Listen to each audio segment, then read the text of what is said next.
All right, so basically, we're talking about how to write a good journal paper for our PhD students.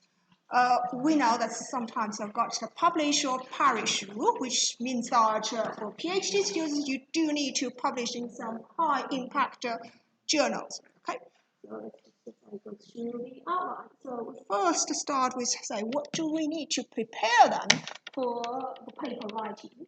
And we'll talk about, say, when you submit a journal paper, what is the review process? And then we'll go through some of, say, a journal paper writing structure and some useful writing tips for the PhD students. Okay, because I'm from ECE, so most of the time I'm just talking about, say, best journals on the electronic and computer engineering. Okay. All right, so I think that I'm not quite sure about your experience with supervision of PhD students. We know that how difficult it is to push them to write something. Okay, so but first thing first, that we need to get our students to be prepared for writing some good journal papers. Okay, so normally we advise students to read some books on writing, say English, how to write an English journal paper, or how to write it, say in English. Okay, so then we of course need them to read lots of journal paper, which means that they need to do literature review before they could do, say, their own research. Okay, when you read it, so not only you focus on the technical side, I know that most students will focus on the technical side, but also you need to look at the writing styles. This is what we encourage our students to do, the styles of your journal paper, after published journal paper, the level of details. Because sometimes that when you ask students to write a literature review, it's sometimes some students write too short, and sometimes they just to say give you 50-page literature review, just basically copy your equations. Okay, so the structure, the length, the format, everything you need to keep in mind, to ask your students to keep in mind about this. Okay. So we also remind students that if possible, keep a notebook with them. Okay, so not only record the ideas, the thoughts, observations, because that when you keep these notes, this is just to push them to practice writing in day-to-day study. Okay, and then sometimes the note down the phrases and constructions in other papers. It's just from one paragraph to another paragraph. Like when you finish doing, say, the revision of the review of literature review, and then you say, okay, I'll try to find out what is a state of the art and what are the limitations, how you do the transition. Okay. So, and then we talk about, say, subscribe some newsletter. The newsletter often gives you the state of the art information for the, say, recent development in this area. Finally, practice, practice, and practice. There's no shortcut. Okay. So, any questions so far? Yeah. All right, and then. Okay, so and then the next slide is basically encourage students to get some proofreading before submission of journal papers. Okay, so often they will just ask us a supervisor to read it, but it's very important for them to say, keep in mind that it will be sometimes good to ask a non-expert, because in particular, the introduction and abstract part. So once you could get something non-expert, then at least if they could follow your flow, follow the students' writing flow, then it will be much easier to go through the review. Okay. So we will ask students to do proofreading, of course, by the supervisor or second supervisor, and sometimes by their friends, or even sometimes students will ask their parents to read it, say, although the parents don't know anything in their field. Okay, so, right, it's still about preparation. All right. Of course, that when you submit your paper, first thing first is actually make sure that the topic is interesting enough. Okay, it's a state of the art. I don't want to say that they submit a paper which is too outdated, that no one will be interested. Because any journal paper, I'd say, especially in IEEE, they will just ask you, so, okay, who might be interested in this topic? If it's irrelevant, then you got immediate rejection. Okay, so and then say the state of the art. We'll talk about the state of the art. Okay, so and then we will say look at say the improvement. Sometimes some students they exaggerate too much. That okay, so our method performs the best. Okay, in what sense that you need to push students to think? Okay, when they claim it, we did the best. Okay, in what sense? Under what condition? Say. All right, now double submission. Okay, so often students say, okay, I will say, okay, so I try this journal, and at the same time, I'll try another journal. Okay, so that may be some copyright issue. So make sure your students are aware of that. So often that for my student, just to say, ask my permission before they do the submission. Conference paper was letters. Okay, sometimes that okay, some of these society that allow you to submit just one either for conference or submit to letters. And sometimes that you say like signal processing. I have say background in signal processing. They allow you to submit to IEEE signal processing letter.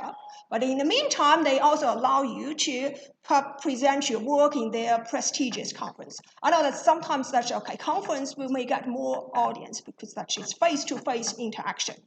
But sometimes that the conference publication won't be counted as a journal publication.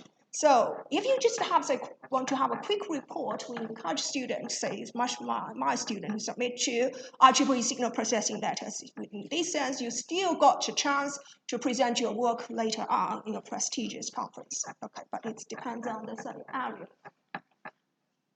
Okay, so paper preparation. Possibly matched journals. Okay, so for some good students, they know where to submit. For some weak students, they don't even know where to submit. Okay, so going back to what I have mentioned at the very beginning. So when the students read the papers, they need to have to just pay attention where they could submit their work. Okay, so then they listed a few things that say first. Of course, the recent ones are consider the reputation. I'm not sure how we could measure reputation in your opinion, the reputation of a journal paper. Is it true there? What's in your opinion? Impact factor. Normally say impact factor, and sometimes if they say citation or say, maybe say not the first, maybe you, not the impact factor, but say how fast you could publish your paper. Is it online or something like this? Okay. Average turnaround time. Some of the journals are high ranking, but it may take an age to get first round review. Okay, so I know that some of the journals might take 2 years to get the first round review. So be very careful when you select a journal paper. Acceptance ratio. Sometimes low acceptance ratio doesn't mean that high quality. So you have to push them to consider carefully. A regular one or short one. Length doesn't mean in terms of quality is worse. Okay. Sometimes you really want to say send out your idea quickly, so then you may consider a short one. Okay. And sometimes you want to do a very extensive experiment before you do the final submission. Reproducible research. Okay, so it simply means that someone else could reproduce your work. Okay, so that includes some of these scenarios that say you got a company-funded project and it's confidential, so you cannot publish anything. But if it's in normal sense that if it's a funded project and it allows you to share the code and share your work, then we encourage students to publish their source code. And sometimes even we could allow them to create a website and blog. You know that these days that kids like to be on the social media. When they say do something exciting, that you could encourage them to share on their Facebook, Twitter, or any other social media account. Say like Chinese, we like to share on the WeChat. Okay. So it's a way to disseminate your results and get your attention. You know that someone from US University, by writing blogs on his research, he got a very high salary from Google. after graduation. So that's also a good practice for students to write, to improve their writing skill. All right. All right. So this is what we told students. Okay, why do we need to say to write a journal paper? It's, of course, to disseminate or share your research results. And don't write if there's nothing to write. I mean, just to say don't write because, oh, right, I need to say do the first year review or 60 months review. I really need to write a paper. Okay, so just to say first thing first, make sure that they're aware that it's related to their research. Okay. Don't make a simple problem complicated to fool people. Okay, so if you say you did, just be honest what they have. Don't hide technical details because I'm not quite sure about say other students, but say for sometimes from Chinese students and Asian students, they're shy and they don't want to share their say the details, or they say that in terms of language, the Chinese is very compact. So when you read it, just to say I don't understand from the context. Train the presentation skills throughout their PhD study. Okay, so you mentioned that when students need to say improve their writing skill, they need to do comprehensive literature review, and when they look at the literature review paper, they need to pay attention to the writing style. Okay, so and I'm not sure about in your say university or institute, but in Brunel we got the 6-week report, a 9 months review, and it's basically they will need to say write a short report every 6 weeks to say report their progress. And so annual report, 9 months, 20 months report. And we may need to ask them to describe their work 1 hour doing a seminar type of say presentation, research seminar type of presentation in 30 minutes or even 5 minutes. Okay, just to say to a layman. Okay. Any questions so far? Yep. So far, so good. All right. Okay. So then we will talk about the flow of paper process. And nowadays, most of journals can submit online. Maybe it's a few exceptions, but for easy area, I think that all the papers we could submit online. Okay. After the submission, what happens? You will hear from editor-in-chief just to confirm your submission. All right, and sometimes in some journals, the editor-in-chief will have a quick look, just the first say, screening process. If there's too many grammar mistakes, and if the paper is too poor, you got rejection immediately. Okay. And if the EIC is happy, then okay, so if it's he or she thinks that it's all right, okay, we will assign an associate editor. So associate editor is often in this area expert. Okay, and then associate editor will choose about 2 or 3 or sometimes 4 reviewers to review the journal paper. And then you have the reviewers come back. So the associate editor will read all the reviews and make a decision. Okay. For some of the IEEE letters, the decision is binary. It's either accept or reject. So be very careful if you ask the students to submit a paper to say some IEEE signal processing letters, because that if it's poorly written, it will get immediate reject. Okay. Some journals like IEEE transactions, you got say roughly about 4 choices: A, AQ, RQ, and R. So can we have a quick guess? What does that mean? A means definitely means accept. Okay. R means reject. It is not of say quality and so between that and say most of the papers that our students submit is either AQ or RQ. AQ means that you can accept with very minor revisions, okay, which is good news. It's almost, they say, very, very minor. It's like a grammar change or figures and they say captions, like very minor change.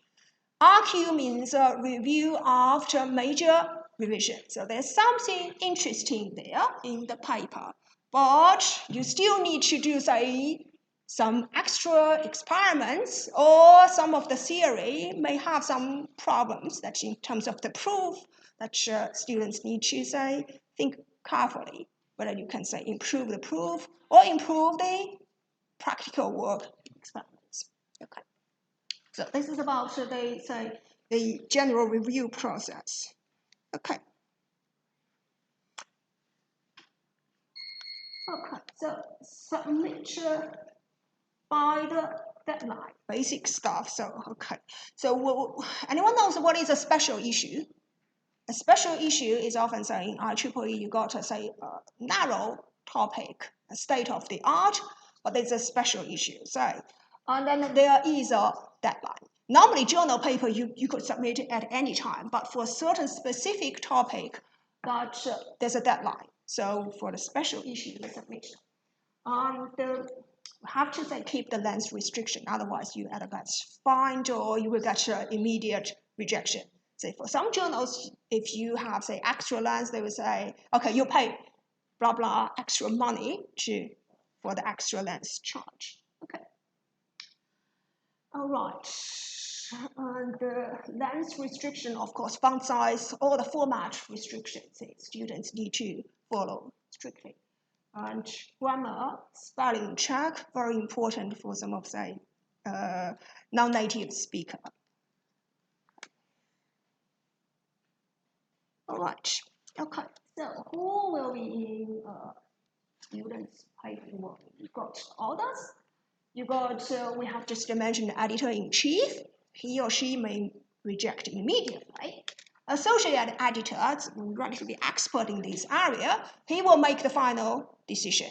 Okay, so and often when students will ask, okay, if I got the reviewer's report, 3 said accept, 1 said reject, is it always that you got to accept for this paper because 3 accept that 1 reject? Okay, so that's a quite complicated thing. It will depend on the associate editor's decision. If, the reviewer says reject, he had a really solid reason, then it must be rejected. Okay, so just to say, let students know that it's not always a vote. Okay, 3/1, then you got a majority vote that you got accepted. Okay, readers.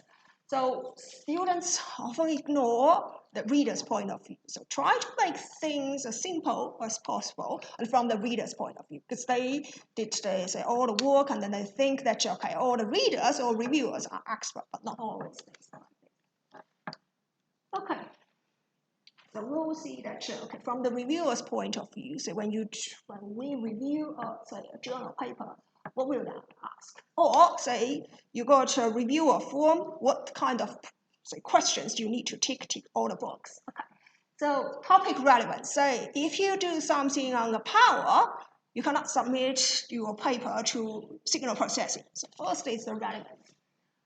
Innovation and novelty, of course, we will see that there's something enough new there. State of the art, something similar, useful, and how much impact. So often will ask, okay, so would it make, say, readers will be interested in this topic? Okay, so, and then we'll go into the details. So first, say, they will ask whether the reviewer to comment whether the proposed algorithm or system is it novel or correct, and the test conditions imposed. Okay, students sometimes just say push that. Okay, so these are my results, but say the test conditions like the temperature, the data size, all these things. That okay, are the experiments sufficient and convincing? So we often get, say, reviewers say you didn't do enough simulations. You just say for these your data set it works well, but you may try blah blah blah other data set. Is it a fair comparison? Okay, so like fair in terms of, say, computation complexity or in terms of, say, performance. Okay.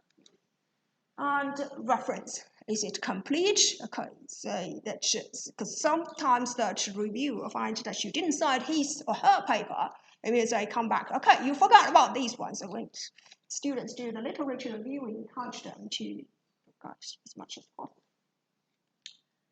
Okay, reviewer's point of view, presentation on organization. All right, so the overall organization, so I mean, is it balanced? You got, say, there's a balanced treatment between your literature review, your proposed method, your experiments, your conclusion. Okay, English language, is it, say, good enough? Mathematical, say, notations, equations, symbols, are they all clearly defined? Okay. And so I'm not quite sure about, say, students in your country, but here in Brunel, so I have to teach very basics, like where you put the table caption, table number, and symbols. Okay, so there's just a huge problems about students and notation. Justifications, intuitions will be solved. Don't just put it, we do this way, here are the results. Just to say, sometimes give the reader something intuition, why you get these results. Okay, paper writing. I put 4 types here, but it could be, say, many more. Say, technical results, you could have some algorithm, could have some system construction, performance evaluation, theory consistent. Okay, so it's normally you've got, say, these 4 types of technical results. As I said, it could extend more. Okay, so all those viewpoints, what are the key contributions? Okay, so this is a list of, say, items for students to consider before they do submission. Is that did you address a new problem? You re-tackle an old problem with a new approach. Okay. And it's a novel combination of existing ones that say by the A, B, C, D together, and then you got something interesting. And interesting criticism of the existing research, like say they do blah blah blah, but under these conditions, there's all this failed. And an interesting application of the existing techniques or a review paper. So you should see that. Structure. Okay, so we'll see what could be inside of a journal paper. Title. Okay, title is often the most difficult one. Okay, so you need to have, say, a very attractive title. And that takes time to do the training. Often they will put these last for the last thing. Abstract and keywords. This is for, say, easy. Say when you Google it, that the abstract and the keywords are very important for the paper to be cited. Introduction, related work, or which we call introduction, is basically background. Related work, why you need to do this work. Related work, you could say the literature review. What have others been? Your proposed algorithm, this is, of course, algorithm or your system or whatever. So the highlighted red is the most important. Experimental results, including discussions, okay, and finally the conclusions. When the reviewer read it, so what do you think that they will pick up first? When a reviewer get the paper to review, what do you think that they will pick up first? Title, abstract, and conclusion, or sometimes introduction. So often say we'll just look at the title, is it attractive? The abstract is roughly say know the idea, what's going on there. But the say conclusion, do you really get something there? The details, say like your proposed algorithm or your proposed system is often say later on they will look into details. What I mean here is that if you got paper title wrong, abstract wrong, or conclusion wrong, then the reviewer will simply say, okay, I don't want to read it because it's say something wrong there, I'll reject it. Okay, of course, that sometimes you may have appendix and acknowledge. Acknowledge is often say you got some funding or you got some ones to help you to say some others share their code and then when you try to make comparison with others. Okay. References, of course, we need to include all the existing work. Okay, visual structure. Okay, often students will ignore that. So you got easy and friendly to read paper will make your say acceptance ratio have a higher chance to be accepted. Okay, So sections and subsections. So just to try to follow the IEEE rules, we talk about bullets, italics, make it attractive. Say you can say enable others to quickly get the idea in it. Okay. And draw pictures if necessary. As we have mentioned, that one picture is more than 1,000 words. And some reviewers just go through the implementation diagram or pictures quickly, and they know say what you did. Okay, so paper title we just go through very quickly, and because anyway we'll share these slides. Catchy and grammatically sound. Okay, so let's approach all this to here, and then all this. Okay, abstracts capture all the essential aspects. Normally it's about 250 words, so you have to say the student needs to make use of these 250 words. State clearly, it's basically the key problems. The main objective is on your paper or your research, what it's going to do. All right, and don't overclimb, as I mentioned many times. Okay, so introduction. Describe the problem, highlight the state of the art. It basically depends on how well the students understand it. State your main contributions. Okay, so sometimes some students did long literature review and then say, I just put 2 lines of my contribution for this paper. All right, it's too short. Okay, state your contributions. I'm part of the red fonts here. It's basically you have to highlight, okay, what I did. And often you could use the bullet points or some other structure to attract these reviewers. Okay. Write the list of your contributions. It drives the entire paper. Okay, and we need to think from reader's point of view, which means that basically means that you need to make it a bit easy to follow. All right, so just put here some of one of the examples. So that's it's just to talk about these literature review, and then he puts the contributions in bullet points. So that's very easy to read. Okay, so 2 main contributions here. Okay. All right, so it's often say at the end of introduction we say the main contributions of our work include blah blah blah blah. Okay, and you need to articulate. And we suggest that you do the bullet list. But for conference paper, you don't need to do that. For this bachelor, for the journal, you may need to do that. Okay. Review of related work. Okay, so sometimes students tend to overclimb their contributions. It's just to say, okay, these didn't do that, these existing work, none of them, blah, blah, blah, none, say they all suffer, blah, blah. Okay, try to do a positive citation. This is what I often told students. Okay, negative means that, okay, all these works fail to blah, blah, blah. So give credit to others, and then you just explain your contributions. Because anyway, you will stand out, say, previous work. Okay, view of related. Okay, so just something in the same line as I just discussed. Okay, try to praise others' work, because anyway, say, there may be your reviewers in his inspiring paper, blah, blah, blah. And also, we could say, acknowledge the weakness in our approach. Okay, so really that you can do something perfectly, that you beat all the existing works from all aspects. So be honest and show the weakness of your work.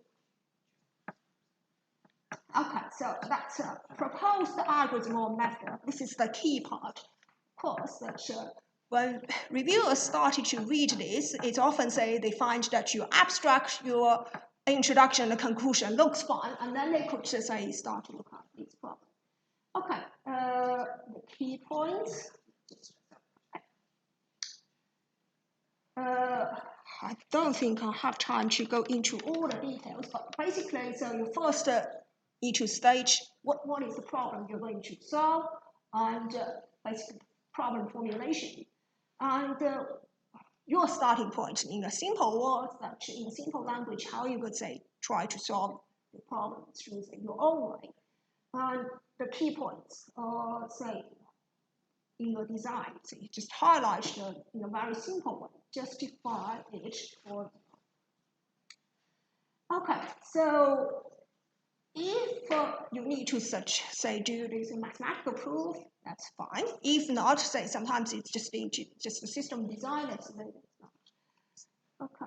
So I write the summary at the end of the whole description. So on the flowchart or diagram, that all will be very helpful to explain. Simulations. We have mentioned about the simulations. Okay. So I mentioned that the test conditions and do your benchmarks and make sure it's a fair comparison.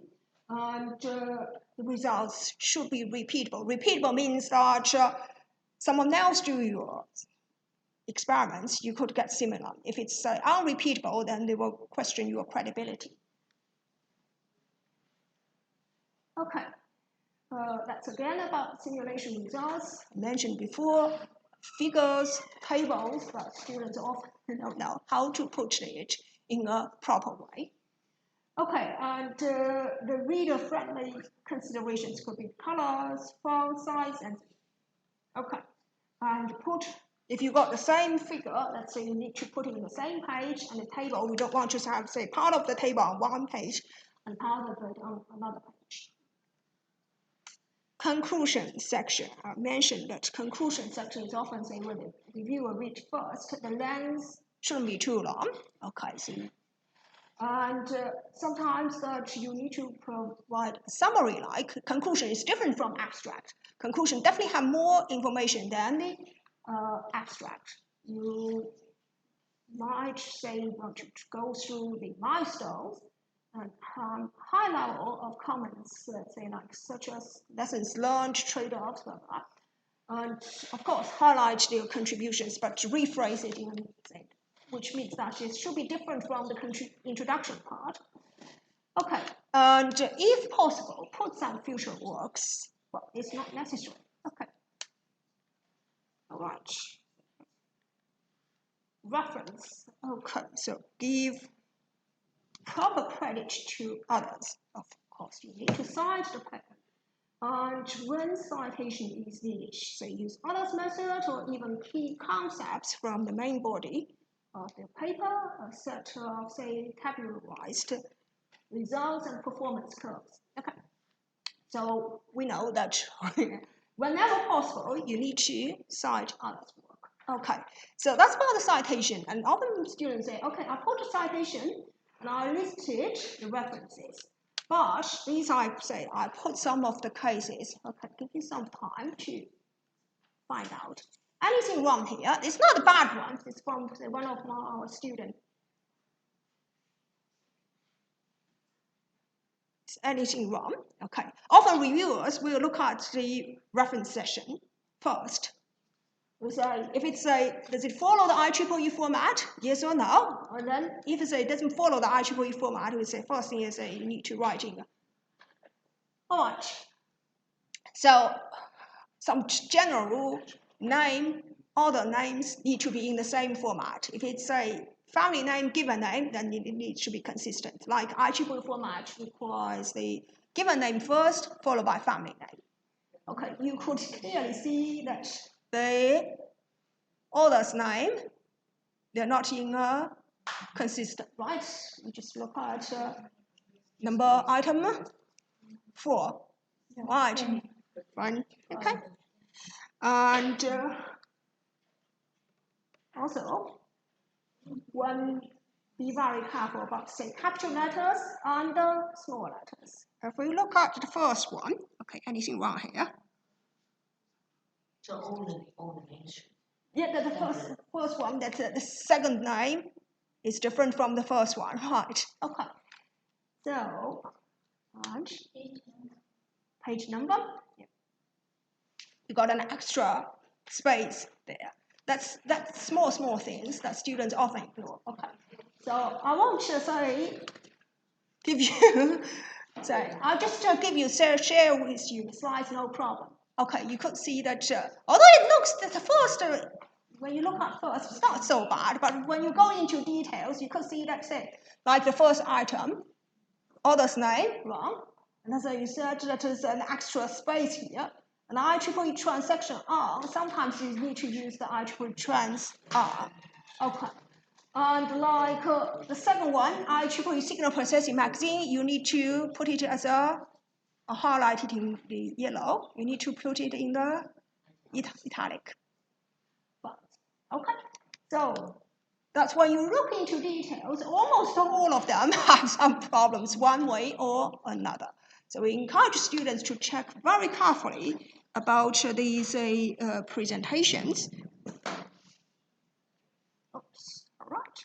So that's probably the end of the presentation. Any questions from you? Hold on. That's the training for our PhD students. This is the presentation of your course for students, yeah? Yeah, Tatiana asked me to do one of the modules for the PhD students. And this course for students is just seminars or test practice? No, it's a research talk. We have a particular module for the students inside the department. And this type of presentation is already delivered in year one. Yeah. So once the students started, the expectations and process and anything is already set up for them in year one. This is introduction. It's like introduction. It's not necessarily introduction because like when you deliver some lectures, some year 2 or year 3 students coming in to refresh once we start to write. Yeah. Is this course under graduate school or? It's under internally on department in our because we identify these type of requirements, for example, IEEE requirements and so on. Yep. All these requirements are specifically for our subject because majority of people published in IEEE in our area. For example, this type of presentation is not going to be suitable for researchers in clinical sciences because none of them will publish here. So we have some training which is adapted to the students in our department in terms of how to publish papers and so on in particular area. Yeah. And what should they do at the end of this course? Just to write? No, it's just draft or review. Yeah, maybe draft of the paper. No, it's basically like we, at the moment at year one, we provide them all these courses. At some point in PhD, is their expectation, right, this level of quality papers. But all this quality now will be checked by their supervisors. We do not require them to write papers while they have a course. Because in year one, they would not have material to write. But we set up already expectations. We explain the process. We explain what are requirements and how to start. Plus, the students of other years, they have access to this training again. And usually the students from year one and the students from year 3, they listen to this presentation differently. Yeah, so like year one, I'll just give them this and then I ask them to mark where could be the mistakes in the reference. That's very straightforward.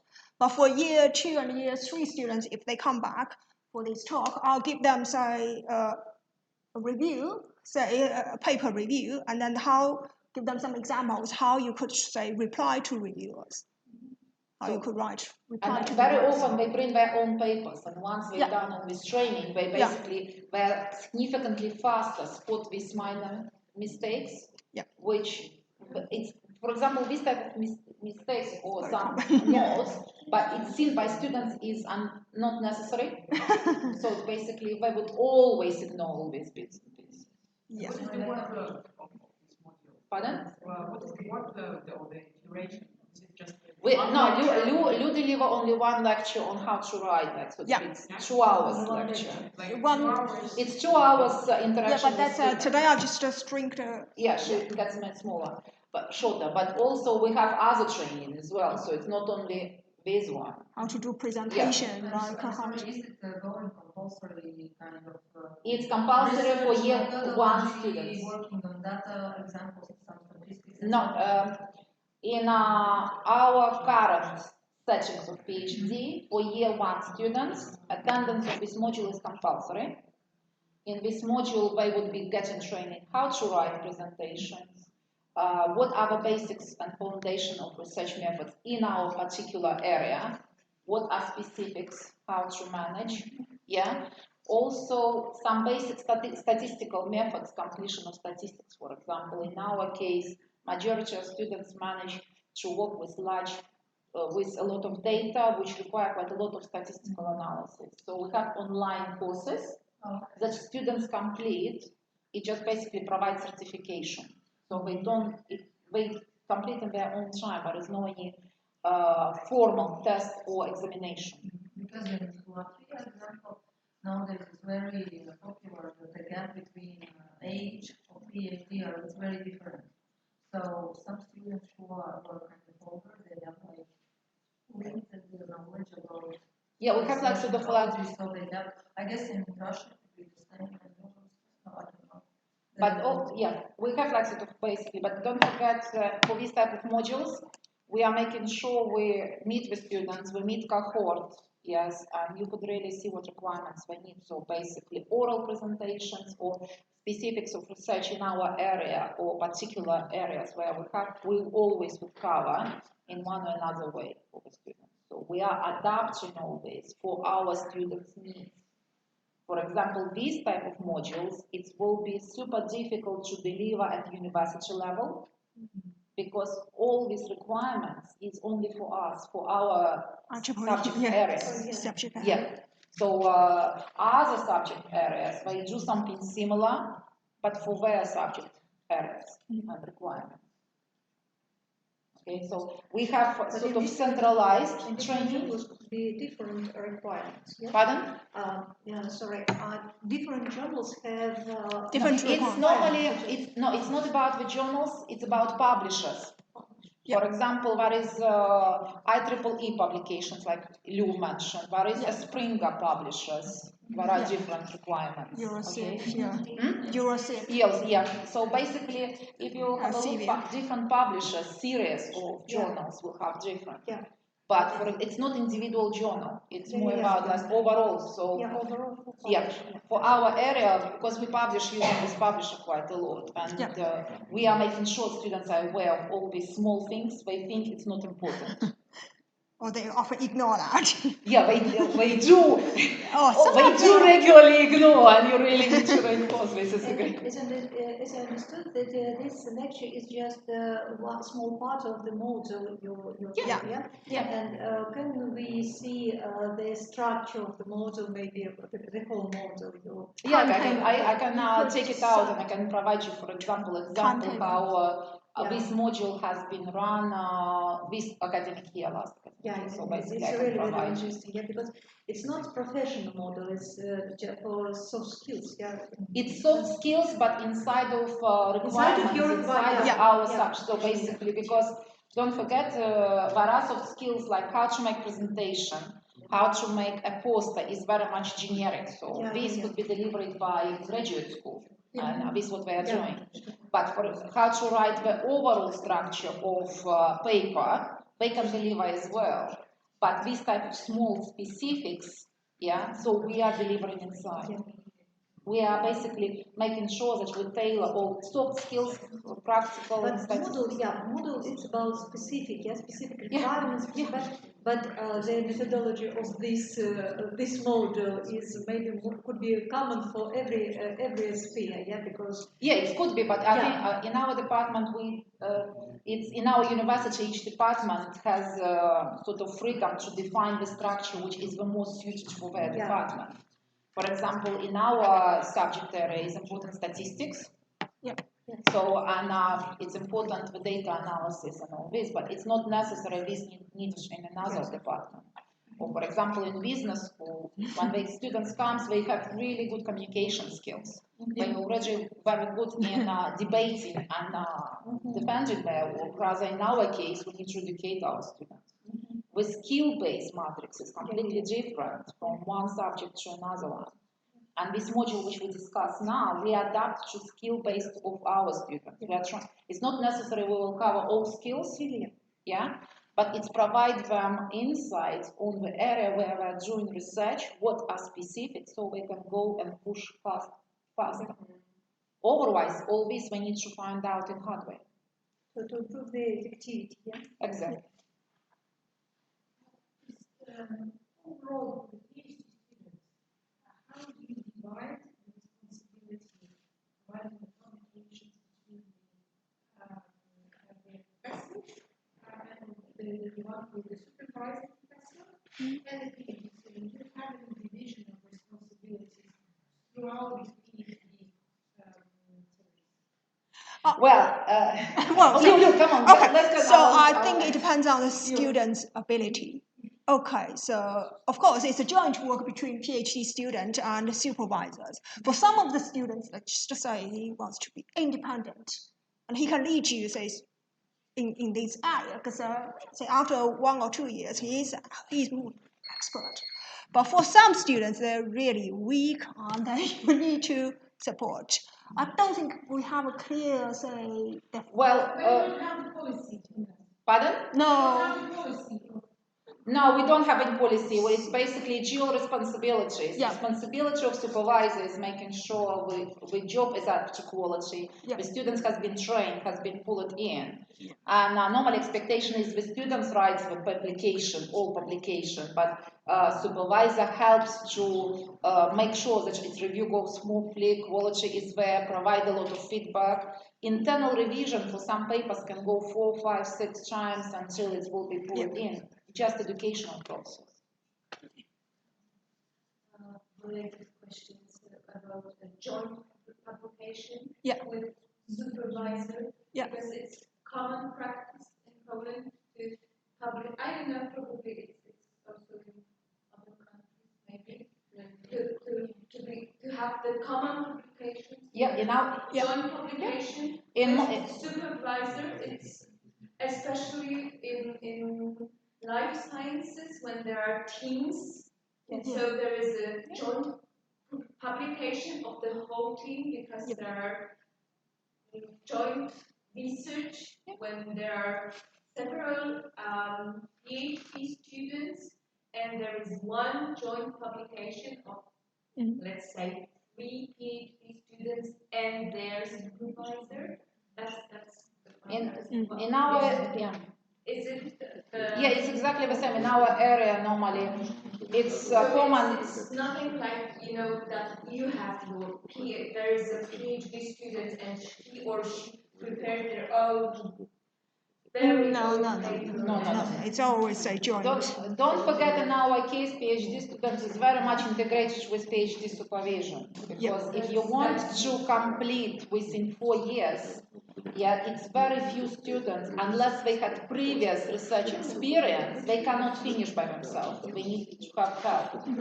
And as PhD students very much integrated with PhD supervisors, it's joint work, and it's normally published as joint authorship. It's very rare that PhD students publish their own papers. It's very rare situation. Yeah, I don't think we got these kinds. We never had any.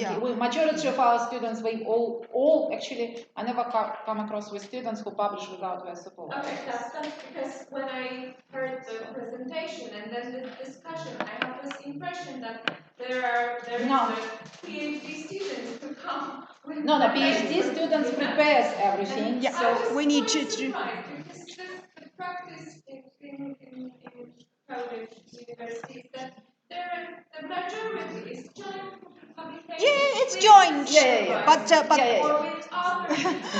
But often students need to write the first draft, and we need to train them to write the first draft to a professional standard. So it's like the students sometimes they have impression they done everything by themselves. But in majority of cases, they've been needed to be guided massively a lot to make sure that they deliver. It's teamwork, so it's not like individual sport. That was my impression. No. It's teamwork, and we never got any situations like this. That's my first question, and the other one is, since I don't know, 7 years we have this opportunity for PhD students not to write down their thesis as a thesis, but to have the PhD by the articles to No, we are not allowed to do this. We don't have this. Even if you have like 7, 8 publications, no matter how many publications, you must write. Choose 3. No. It's currently under discussion at Brunel that we allow that process. So we don't do it at Brunel yet. We might be doing it shortly. Other universities, For instance, in Germany, they have other universities in the country are allowing it. But the master level? Sorry? The master level? No, PhD level. No, Yes, it's just PhD. That's the same in Poland. You cannot have master's degree there. No, it's one of them. And is it kind of, it's not connected with the soft skills lecture or presentation, but are you elaborating research is a kind of vertically integrated project, starting from bachelor to the supervisor? Each level of bachelor's, master's, and PhD, they must have their own contribution. We do have sometimes cases when you get bachelor goes to master's or PhD, or bachelor goes to PhD. But don't forget, in our case, PhD education is super expensive. And it's up to supervisors to identify all necessary funding and everything that's put in. Yes, it does exist. Ivas was working with me previously, quite for a while before he joined. Jonas as well. So basically, we have all these type of structures, but it's up to it's up to supervisors to find the funding if you want to keep the students. So it's not like, oh yeah, I have a student, can you give me the funding? But it's not exist. It's up to supervisors to find this funding. A question is a language issue. So many PhD students are internationals, and English is not their native language. So for a reviewer, it maybe can be a problem. Yes. Proper English, and how to solve it? Is it a supervisor problem? Supervisor. Okay, so simply speaking, we got the entrance criteria for PhD students, which is English language LTS 6.5, minimum component 6.0. But we still need to support them in professional writing a lot. That's why the graduate school helps a lot. And also, sometimes, occasionally, we need to call the language center and send students. There's some. Also, there is training provided during the academic year. The students can attend, and it's for international students to improve their English skills. So it's presentation skills, academic writing, paper writing, pronunciation, speaking. It's up to them if they want to attend. It's voluntary. So, to be honest, they are quite popular and they book it out really quick. The students attend, they find it useful. I attended when I was a student and I found it really useful. There's another point of view, it's not just so specific on the research area, it's about making more improve your English and find out how to write it. So sometimes a reviewer in is exceptional with questions or rejection with questions, so they can sometimes write for please improve the language of the paper, and it's a common issue for Russian scientists who try to want to publish their papers in high-impact journals. So that's why we got a 6-week review, report. Students need to submit every 6 weeks about, a brief description about her own work. So through this space, more bits. It's normally like the supervisors normally gradually training, having students who will be coming in when they start to write. It's literally like beginning. So it's basically with all abbreviations and everything and so on. It's basically you gradually improve and all the things. So it's not like magic is happening. So you really need to graduate, and quite a bit of helps and anything is defined by supervisors. Yes, that's what I mentioned. So they practice and the supervisor polishes their paper. And yes, several rounds. It's not only one round. So we normally go for quite as many as it's required. 10 rounds is not a surprise. Opportunities are provided at the university level, like courses. The graduate school. Threshold. So it's first, there are some general subjects going to help and so on, and after that all these particular things, and after that class supervisors inputs. So it's all together. It's all around. Thank you. Any other questions? Thank you.